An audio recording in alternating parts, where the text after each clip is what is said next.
अरहन्ताणम् नमो अरहन्ताणम् नमो अरहन्ताणम्। हमने विकृति को प्रकृति मान रखा है, वह हमारी धारणा समाप्त हो जाए और सच्चाई हमारे हाथ लगे, मूल तक पहुंच जाए। जब ये अभेद की चेतना जागती है, तर्क समाप्त हो जाते, हिंसा, असत्य, चौरी, अब्रह्मचर्य, परिग्रह, 5 आश्रम, क्रोध, मान, माया, लोभ, ये 4 कषाय और इनका बहुत बड़ा परिवार, यह सब समूचा परिवार, यह विकृति पैदा करने वाला परिवार, चेतना को विकृत बनाने वाला परिवार है। किंतु हमने तो इसको स्वाभाविक मान रखा है, प्रकृति मान रखा है। हमारे मानस शास्त्री कहते हैं कि काम तो मनुष्य की प्रकृति है, काम में कोई बुराई नहीं, प्रकृति है। जो काम का सेवन नहीं करता वह पागल हो जाता।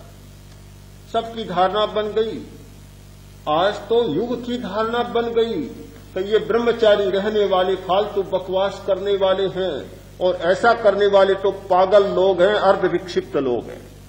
काम तो हमारी प्रकृति है और जो इसका अतिक्रमण करता है प्रकृति का, वह कोई विकास नहीं कर सकता। एक बार एक बहुत बड़े विद्वान और विचारक व्यक्ति ने प्रश्न किया कि साधु लोग बौद्धिक विकास नहीं कर सकते। मैंने कहा ये कैसे, ये नियम कैसे बनाया आपने? ये तो कह सकते हैं कि साधु लोग मोटर का व्यवहार नहीं कर सकते, वाहन का प्रयोग नहीं कर सकते, ये बातें तो आप कह सकते हैं, पर बौद्धिक विकास नहीं कर सकते, ये कैसे? तो उन्होंने कहा कि काम मनुष्य की एक स्वाभाविक प्रकृति है और जो ब्रह्मचारी रहते हैं उनका बौद्धिक विकास नहीं हो सकता। मुझे बड़ा आश्चर्य हुआ, बहुत बड़ा आश्चर्य हुआ। क्या अकाम है वे ऐसा नहीं हो सकते?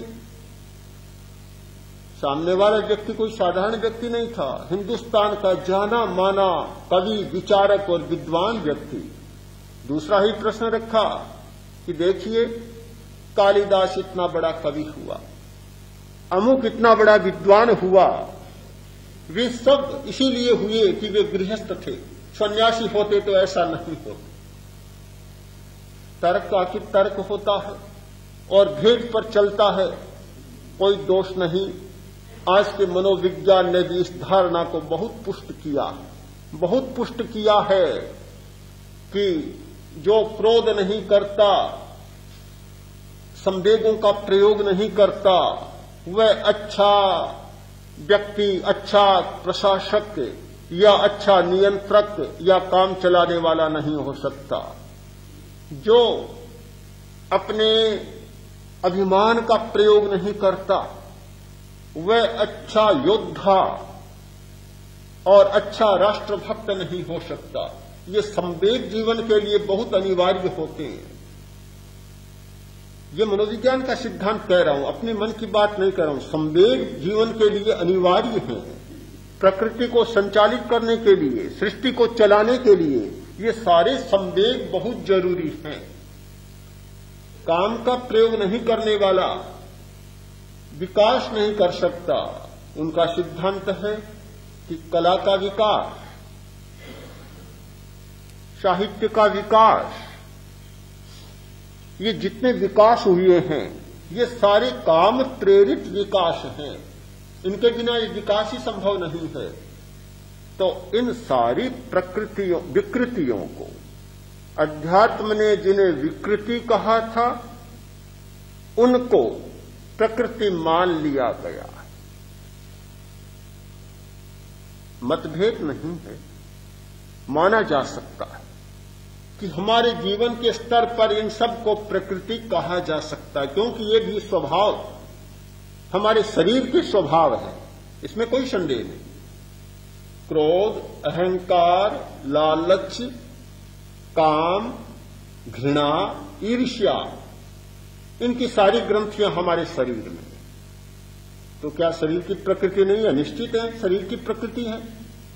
अगर ये ग्रंथियां न हो, इन ग्रंथियों का स्राव न हो, घृणा पैदा करने वाली ग्रंथि न हो, तो कोई आदमी घृणा नहीं कर सकता।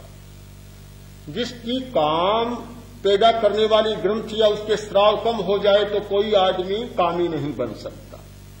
हमारे शरीर में इन सारी प्रकृतियों की ग्रंथियां हैं और ये हमारे शरीर की सारी प्रकृतियां हैं, हमारे मन की सारी प्रकृतियां हैं।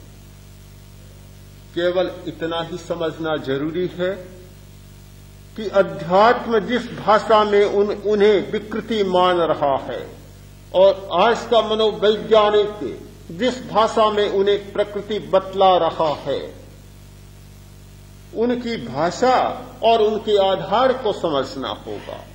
एक आधार भिन्न है, क्योंकि मनोविज्ञान के सामने चेतना से आगे कोई आत्मा जैसा स्थायी तत्व नहीं है। उनके सामने कर्म जैसा कोई सिद्धांत नहीं है। वे केवल शरीर के स्तर पर या मन के स्तर पर, सबकॉन्शियस और अनकॉन्शियस चेतना के स्तर पर, अवचेतन मन के स्तर पर अपनी सारी धारणाएं प्रस्तुत कर रहे हैं।